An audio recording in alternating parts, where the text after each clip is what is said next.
आपको पेनियल और वेजिनल में स्क्रैचेस हो जाते हैं ड्राइनेस की वजह से और फट जाते हैं।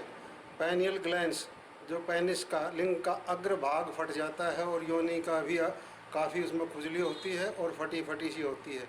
ये ड्यूरिंग आप जब हम बिस्तर होते हो तो उस टाइम पे बहुत ज़्यादा पेनफुल भी होता है। उनका इस्तेमाल कीजिए, इसमें होम्योपैथ मलहम है, बहुत बेस्ट मेडिसिन है।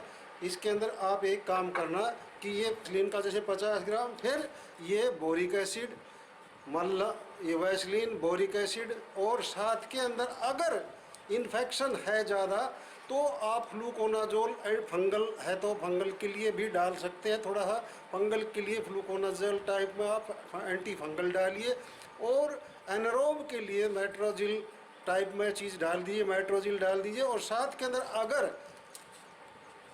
बैक्टीरिया बैसिलाई से इन्फेक्शन है तो क्लोरामफेनिकोल 2 कैप्सूल, उसके अंदर 3 ग्राम के करीब 3 कैप्सूल 4 कैप्सूल जो भी 500 मिलीग्राम का है उसके हिसाब से आप ये 3000 मिलीग्राम तक डाल सकते हैं उसके अंदर।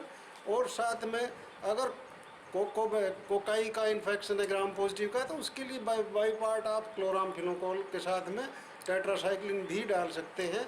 और साथ में फिर ये कम से कम 50 ग्राम के अंदर ये 10-15 बूंद डालिए हाइड्रेस्टिस।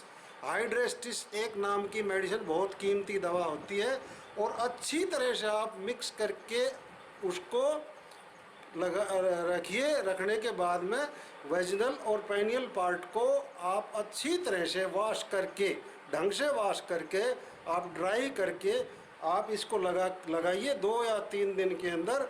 ये बहुत ही अच्छी कारगर सिद्ध होती है क्योंकि इसके अंदर हाइड्रेस्टिस है, साथ में कुछ एंटीबायोटिक्स भी हैं, सूदिंग के लिए मलहम है। मेरी ये मस्त मलहम आपको देखना इतनी अच्छी लगेगी और बहुत बढ़िया रहेगी। ये काफ़ी शिकायत के मरीज आते हैं, मैंने इसको इस मरीजों के ऊपर इस्तेमाल किया और ये रामबाण साबित हुई। स्प्रिंकल सिस्टम से वॉश करना, फुहारे से वॉश करना, और हल्की साबुन लगा करके अपने प्राइवेट पार्ट को ढंग से साफ रखिए और अपने अंडरगारमेंट्स को भी अच्छे वॉश करिए। पीपी क्रिस्टल पोटाशियम परमंगनेट लाल दवाई से आप वॉश करिए। और कम से कम मैं तो ये कहूँगा 3-4 अंडरवियर रखने चाहिए इंसान को ताकि इन्फेक्शन ना हो और धूप में सुखाइए फ्रेश बीमारी। इसी प्रकार के फीमेल के भी पार्ट के लिए यही बताया गया है, आप उसको वॉश करिए, ढंग से साफ रखिए।